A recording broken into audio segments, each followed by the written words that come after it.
जय हिंद। तो आप सभी का तहे दिल से स्वागत करते हैं अपने यूट्यूब चैनल बिहार एजुकेशन पाठशाला में। तो हम लोग क्लास 12th के लिए एक नए बैच लेकर आए हुए हैं जिसका नाम है ट्रिकी बैच। इस बैच में ट्रिक पर आधारित सभी चैप्टर को कराया जाएगा या किसी भी सब्जेक्ट का वो चैप्टर हो उसको ट्रिक पर ही आधारित कराया जाएगा ताकि आपको आसानी से समझ में आ जाए और आप कभी भूल ना पाए। तो आइए सबसे पहले हम अपने मातृभाषा हिंदी से इसकी शुरुआत करेंगे। तो सबसे पहले आज हम लोग हिंदी के गद्य खंड के पाठ, लेखक एवं उसके विद्या के बारे में जानेंगे। तो आइए देखते हैं इसको। सबसे पहले पहला पाठ का नाम है हमारा बातचीत। पहला पाठ का क्या नाम है? बातचीत है। इसके लेखक है बालकृष्ण भट्ट। इसके लेखक कौन है? बालकृष्ण भट्ट है। देखिए इसको कैसे याद रखना है। बातचीत, बाल का मतलब क्या होता है? बाल यानी कि छोटा बच्चा, ठीक है। बाल अवस्था में जब रहता है, जैसे कि छोटा बच्चा है, बातचीत कर रहा है, तो बातचीत करने में भटभटाता नहीं है, एकदम बोलते ही चला जाएगा, ठीक है।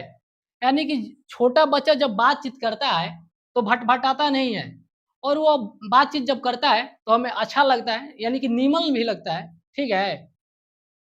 यानी कि बातचीत के लेखक कौन हो जाएंगे? बालकृष्ण भट्ट। बालकृष्ण भट्ट, बातचीत के लेखक बालकृष्ण भट्ट। यानी कि जो बाल छोटा बच्चा होता है, यानी कि बाल, वो बातचीत करने में क्या नहीं होता है? भटभटाता नहीं है और बातचीत करता है तो क्या अच्छा लगता है? नीमन लगता है। नीमन यानी कि नीमन से रिलेट करेंगे निबंध को। नीमन लगता है यानी कि निबंध। यह क्या है? कौन सी विद्या है? निबंध है। यानी कि बातचीत के लेखक कौन हो जाएंगे? बालकृष्ण भट्ट जी हो जाएंगे। और पूछेगा कौन सा विद्या है? तो निबंध है। सेकंड को देखते हैं। उसने कहा था। उसने कहा था, इसके लेखक है चंद्रधर शर्मा गुलेरी जी है। चंद्रधर शर्मा गुलेरी। यानी कि यह कौन सी विद्या है? कहानी है। देखिए इसको कैसे याद रखना है। उसने कहा था, क्या कहा था? उसने कहा था कि जो तुम्हारा धर जो है, धर, धर मतलब क्या होता है? शरीर का अंग, उसी को बोलते हैं धर। अंग, ये जो हमारा बॉडी है वो सब क्या है? धर है। यानी कि जो तुम्हारा धर है कैसा है? चांद के समान है। जो तुम्हारा धर है चांद के समान है। यानी किसी का बॉडी चांद के समान हो सकता है? नहीं होगा। तो उसने अपने से क्या कहा था? कहानी बनाकर कहा था। उसने क्या कहा था? अपने से कहानी बनाकर कहा था कि तुम्हारा जो धर है चांद के समान है। यानी चंद्रधर, चांद के समान है धर, क्या? तो उसको क्या रिलेट करेंगे? यानी कि चंद्रधर शर्मा गुलेरी। उसने कहा था, इसके लेखक कौन हो जाएंगे? चंद्रधर शर्मा गुलेरी। और ये कौन सी विद्या है? तो कहानी है। यानी कि उसने अपने से कहानी बनाकर कहा था, तो ये हमारा कहानी हो जाएगा। चलिए तीसरा देखते हैं। तीसरा है संपूर्ण क्रांति। जब किसी भी चीज को क्रांति किया जाता है, जैसे कि क्रांति उठाया जाता है, तो उसमें क्या होता है? उसमें जयकारा लगता है, नाराबाजी भी होगा, यानी कि नारा भी होगा। यानी जयकारा यानी जय प्रकाश, नारा नारायण, यानी कि जय प्रकाश नारायण। और जब जयकारा वैकारा लगने के बाद क्या होता है? आदमी भाषण भी देते हैं। मंच पर जाएंगे तो दो चार शब्द बोलेंगे, यानी भाषण भी देते हैं। ये कौन सी विद्या हो जाएगी? भाषण हो जाएगा। कौन सा विद्या होगा? भाषण। संपूर्ण क्रांति, क्रांति होगा तो नारा लगेगा, जयकारा भी होगा, यानी कि जय प्रकाश नारायण। और विद्या पूछेगा तो भाषण, यानी कि नारा करने के बाद क्या होगा? भाषण होगा, तो ये भाषण भी हो जाएगा। 4 नंबर देखिए, 4 लेसन का नाम है अर्धनारीश्वर। अर्धनारीश्वर, इसमें अर्धनारीश्वर, ईश्वर का आ रहा है इसमें ना। अर्धनारीश्वर यानी कि ईश्वर। हम ईश्वर किन्हें मानते हैं? राम जी को मानते हैं। राम यानी कि रामधारी सिंह दिनकर। रामधारी सिंह दिनकर। और इसको कैसे याद रख सकते हैं? और एक बताते हैं। अर्धनारीश्वर, नारी, जो नारी का जुबान होता है वो आरी जैसा चलता है, आरी, यानी कि धारी। ये याद करने के लिए बता रहे हैं, बुरा नहीं मानना है। यानी कि धारी, रामधारी सिंह दिनकर। और जब हम राम जी के बारे में जानते हैं कहानी, कुछ भी देखते हैं, तो हमको कैसा लगता है? निमन लगता है कि नहीं लगता है? निमन लगता है। ये कौन सी विद्या हो जाएगी? निबंध हो जाएगा। कौन सी विद्या है? निबंध है। चलिए अगला देखते हैं। रोज। रोज कहानी यानी कि रोज, इसके लेखक कौन है? तो रोज को हम देखेंगे। रोज को याद करने का ट्रिक हम आपको बताते हैं। हमें बड़ों की आज्ञा के पालन करना चाहिए। हमें बड़ों की आज्ञा की पालन करना चाहिए। क्या करना चाहिए? आज्ञा, आज्ञा की पालन करना चाहिए। यानी कि आज्ञा, आज्ञा मतलब अज्ञा से रिलेट कीजिए। आज्ञा, अज्ञेय, आज्ञा, अज्ञेय। और ये हम बात कहाँ सुनते हैं? कहानी में देखते हैं, कहानी में सुनते हैं कि हमें बड़ों की आज्ञा की क्या करना चाहिए? पालन करना चाहिए। तो ये हमारा क्या हो जाएगा? कहानी हो जाएगा। रोज के लेखक अज्ञेय और कौन सी विद्या है? कहानी है। ठीक है? देखिए 6 नंबर, एक लेख एवं एक पत्र। एक लेख एवं एक पत्र। जैसे कि एक लड़का है, ठीक है? वो एक पत्र लिख रहा है। क्या लिख रहा है? पत्र लिख रहा है। और उसके पिताजी आ रहे हैं पीछे से और उसका दोस्त भी वहीं पर है। तो उसका दोस्त जो दोस्त है वो क्या बोलता है? भाग रे, तुम्हारे पिताजी आ रहे हैं, भाग। भाग मतलब भगत सिंह, भाग यानी कि भगत, भगत सिंह, भगत सिंह। और वो जो लड़कवा था कैसा पत्र लिख रहा था? ऐतिहासिक पत्र लिख रहा था। कैसा पत्र लिख रहा था? ऐतिहासिक पत्र लिख रहा था। यानी कि ये कौन सा विद्या हो जाएगा? ऐतिहासिक पत्र हो जाएगा।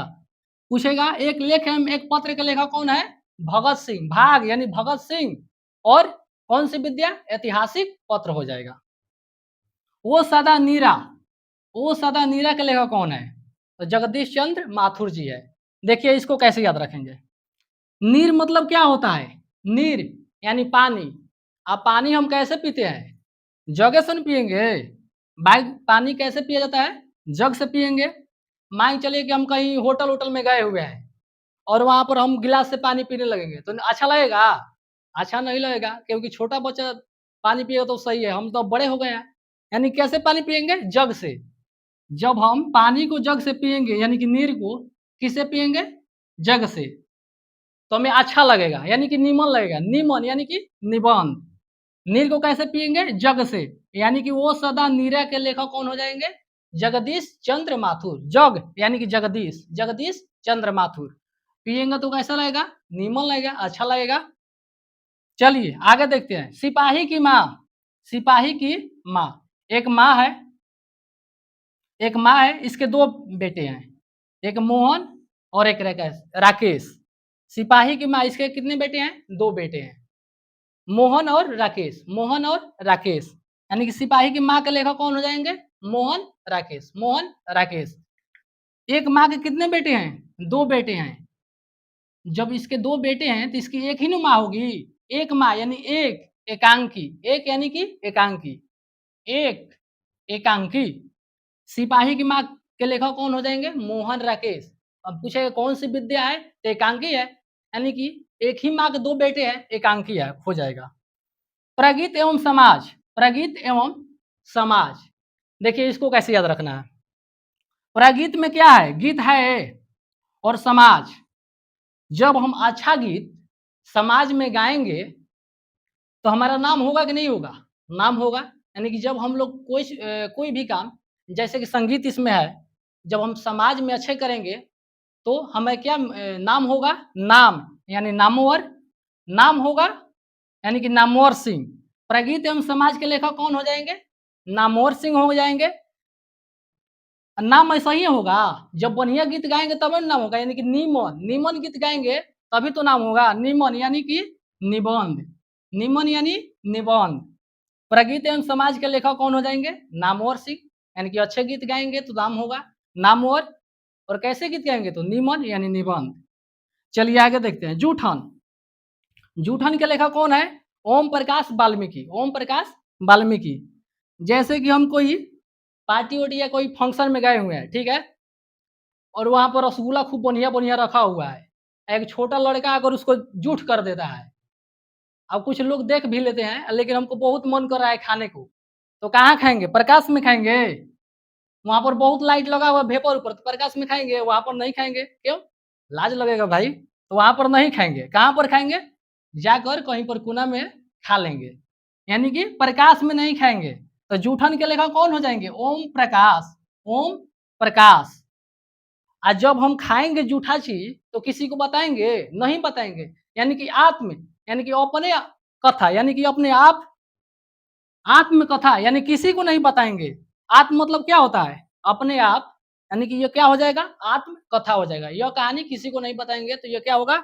आत्मकथा होगा। चलिए, हंसते हुए मेरा अकेलापन, हंसते हुए मेरा अकेलापन। एक लड़का है, वो जा रहा था कहीं रास्ते में, ठीक है? वो कहाँ गिर गया? मॉल में गिर गया। मल मतलब क्या होता है? नली, जिसमें कीड़ा-उड़ा सब कचरा-वचरा होता है, उसी को बोलते हैं मल। तो वो मल में गिर गया। तो यही बात सोचकर यह हँसते हुए अकेलापन यानी कि अकेले में यह लिख रहा था। तो लिखेगा तो कहाँ लिखेगा? डायरिया में ना लिखेगा। तो ये कौन-सी विद्या है? डायरी है। हँसते हुए मेरा अकेलापन। कहाँ पर गिरा था भाई? मल में गिरा था, यानी कि मलयज, इसके लेखक हो जाएंगे मलयज। और कहाँ लिखेगा? डायरी में। तो कौन-सी विद्या होगी? डायरी हो जाएगी। तिरिच, तिरिच, इसके लेखक हैं उदय प्रकाश। देखिए, जैसे कि जब सूर्य उदय होता है, जैसे मान लो कि ये सूर्य है, सूर्य उदय हो रहा है तो प्रकाश कैसे पड़ता है? तिरछे न पड़ता है, यानी कि तिरिच, तिरिच हो जाएगा। तिरछे पड़ता है, तिरिच, यानी कि जब तिरिच के लेखक कौन हो जाएगा? उदय प्रकाश। जब उदय होता है तो प्रकाश कैसे पड़ता है? तिरछा पड़ता है। और हम सूर्य के बारे में कहाँ पर सीखते हैं? कहानी में पढ़ते हैं। तो ये हमारा क्या हो जाएगा? कहानी हो जाएगा। कौन सी विद्या है? कहानी है।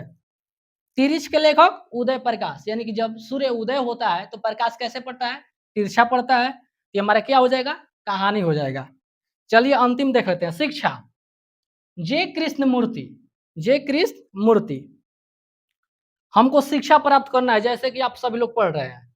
तो शिक्षा कैसे प्राप्त होगा? पढ़ाई करने से होगा, मेहनत करेंगे तब ना होगा। मान चलिए कोई लड़का है सरस्वती जी की मूर्ति की एकदम पूजा कर रहा है, तो उसको विद्या आ जाएगा? विद्या नहीं न मिलेगा। यानी कि मूर्ति, मूर्ति की पूजा करने से विद्या नहीं मिलती है। विद्या उसे ही मिलेगी जो मेहनत करेगा और पढ़ता रहेगा, ठीक है? यानी कि शिक्षा के लेखक कौन हो जाएंगे? जे कृष्ण मूर्ति।